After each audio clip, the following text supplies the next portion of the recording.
Hello, my friends. The Last Quest of Gilgamesh.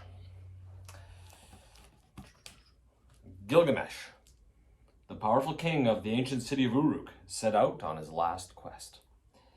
To find the secret of immortality, the search took him on a long and difficult journey.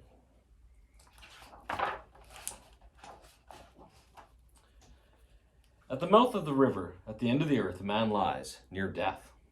Could this be Gilgamesh, the all-powerful king of Uruk, loved by his people, famous throughout the ancient world for the magnificent wall he had built around his city? What has brought him to this desperate state in this lonely place? It was the fear of death. Death had taken his dearest friend Enkidu. Earlier, it had taken the beautiful Shamhat, whom they both loved. As Gilgamesh watched their spirits fly off as birds, he resolved to get rid of death before it took him from his people. His last quest would be to find the secret of immortality. He had searched far and found nothing. Now, as he lay exhausted, he heard a familiar voice and opened his eyes to see a bird.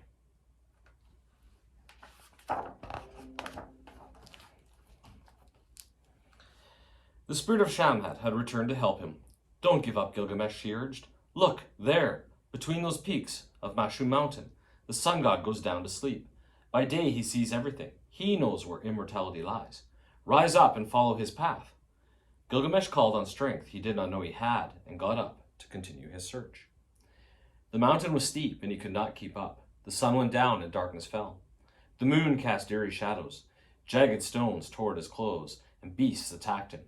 He fought them off and pressed on, determined to catch up with the sun. As he came near the top of the mountain, he heard a small, desperate cry for help.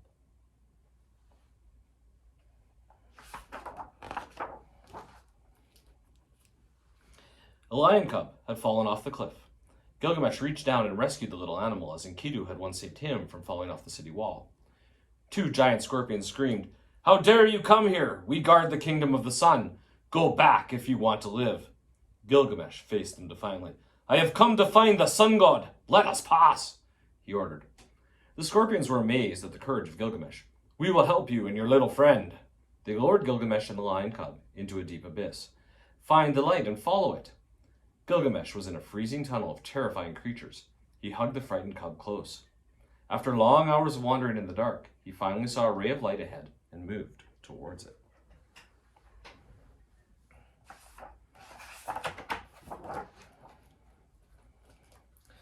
Gilgamesh came out into the brilliant sunshine. It was the garden of the sun god. It was paradise. Never did leaves sparkle so like jewels. Flowers give off such perfumes. Animals appear so gentle. "Why not rest here?" the sun god offered. But Gilgamesh refused. "I must find immortality. Help me." "The only human who knows that secret is Utnapishtim," the sun god said. "I will lead you to him." Gilgamesh followed the sun as it led him across the burning sands of the desert. The lion cub collapsed from the heat. Gilgamesh lifted him gently onto his back and kept going. Half blinded by the dust, longing for a drink of water, he struggled on, dragging his feet in the sand. At last, on the distant horizon, he saw a magnificent house covered with vines.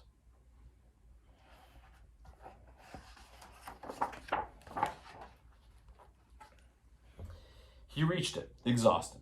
At the door, a beautiful woman looked with horror at the ragged stranger. "I am no beggar," Gilgamesh said. "I am a king. I have come to find Utnapishtim and immortality." "You can't reach him," the woman said. "He lives on an island protected by the waters of death. Give up the search. Stay with me. I am Siduri. I make wine for the gods. Drink, dance, and be happy." "I have come through too much to give up now," Gilgamesh said. "Help me. Lend me your boat." "Only the sun can cross these deadly waters," Siduri warned. "They destroy every ore they touch." Determined, Gilgamesh went into the forest. There he chopped 120 poles and set out. He reached the deadly part of the sea. Pole after pole was swallowed, leaving only stumps in his hands.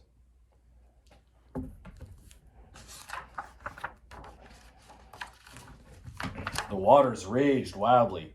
Gilgamesh pushed on, throwing away each stump and grabbing a new pole.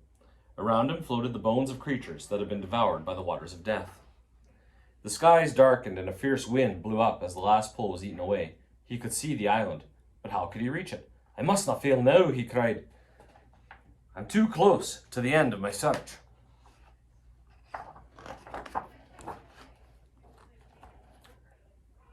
In a last desperate attempt, he took off his torn shirt and raised it to the wind to make a sail. Utnapishtim watched, amazed as the boat reached the shore. "Who are you to come here, god or man?" "I am Gilgamesh, king of Uruk," came the proud reply. "I come to ask the secret of immortality." "Do not seek what you cannot have," Utnapishtim replied. "Only gods can live forever." "But you were once no different than me," Gilgamesh argued. "How did you become immortal?" "To know that," Utnapishtim answered, "you must stay awake 6 days and 7 nights. My story is carved into this wall. You may not sleep while I read it." The test sounded easy. Gilgamesh promised, and Utnapishtim began. "When I was king of Shuruppak, the people became evil.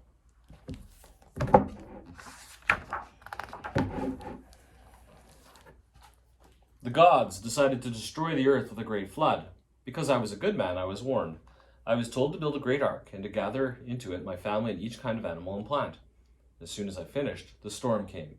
For 6 days and 7 nights it rained, and the earth was flooded. Only my boat survived. When the rain stopped and the water subsided, it came to rest on a mountain. I fell to my knees in gratitude. I let out the animals and set out the plants to start life anew. In that moment, the gods descended in a great light and bestowed immortality upon me and my wife.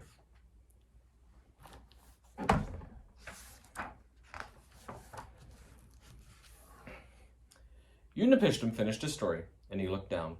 Gilgamesh was asleep. He had failed the test.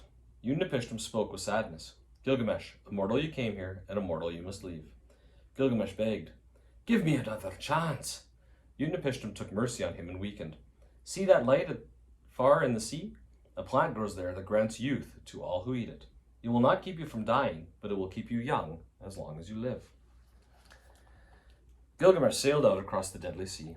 He reached the glowing spot and leapt into the water, not knowing if it would destroy him. He grasped the plant and struggled with it to the surface. Triumphantly, he showed it to the little lion. "This will make the old people of Uruk young again. When I am old, I too shall eat it and get back my lost youth and strength." Gilgamesh set out on the long voyage home. He had not found immortality, but he had a treasure.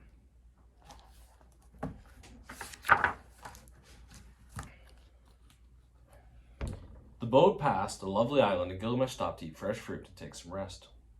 Then he fell into a peaceful sleep, dreaming of the happiness he was bringing back to his people. He did not see the serpent slithering down from a tree. He woke to hear the evil voice of Ishtar. "I have my revenge!" she screamed. "You have nothing!" She had swallowed the flower while he slept.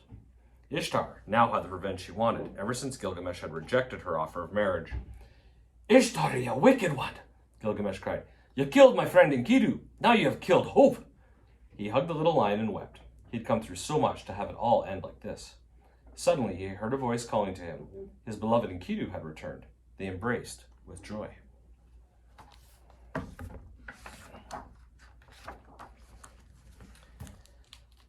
"Shamhat sent me from the underworld to help you," Enkidu explained. "Sit on my back with your little lion. I have something to show you." Together they flew over the rivers of Sumer as far as the city of Uruk. Gilgamesh saw his kingdom from above for the first time, its great temples, its fine houses, its beautiful gardens, and most impressive, the majestic wall he had built around it all. His heart filled with a pride and happiness greater than he had ever known. "Here, Gilgamesh, is the immortality you have sought," Enkidu said. "The city you built, the courage you showed, the good you have done. You will live in the hearts of the people forever."